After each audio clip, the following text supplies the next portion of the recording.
Welcome back my YouTube channel. र आज finally दाइलाई एकदमै आतुर थियो याम तमु दाइलाई भेट्ने होइन। सो दाइको रेस्टुरेन्टमा लालीगुराँस रेस्टुरेन्ट चाहिँ म आइपुगिसकेको छु। सो दाइसँगै सिधै म भेट्न चाहन्छु। हेलो दाजु, नमस्कार। नमस्ते मेरो भाइ। के छ नमस्ते दाजु, सन्चै हुनुहुन्छ?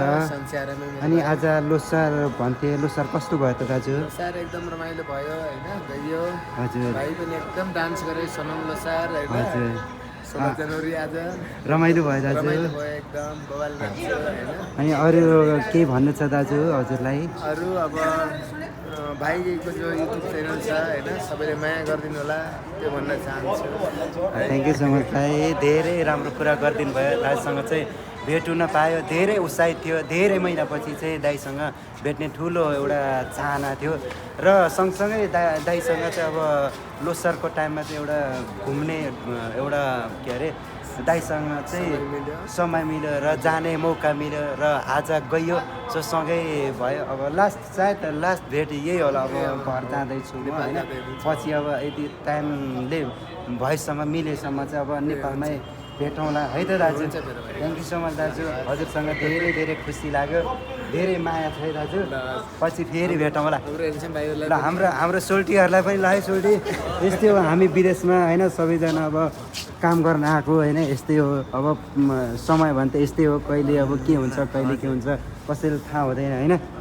ल ल दाजु, हजुरको मिठो मिठो बोली, मिठो मिठो मुस्कान सधैँ यस्तै भइराखोस्। सधैँभरि अरूलाई चाहिँ अब हेल्प गरिरहनु होला, किनभने अब हजुर त्यत्तिकै पपुलर हुनुहुन्छ।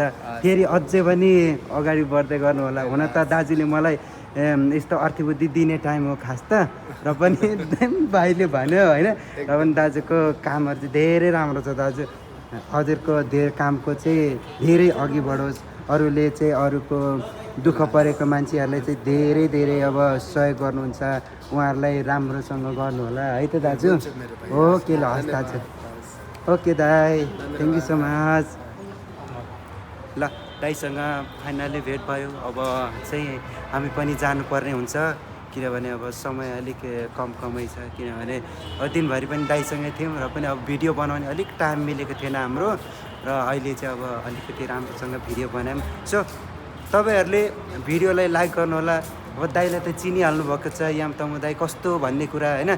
सबैजनाले सेयर गर्नुहोला, भिडियोलाई लाइक गर्नुहोला र कमेन्ट गर्नुहोला याम दाजु कस्तो मान्छे हो, र एकचोटि कमेन्ट पनि देखाइदिनु होला। Thank you so much. जय नेपाल, जय घन्टी।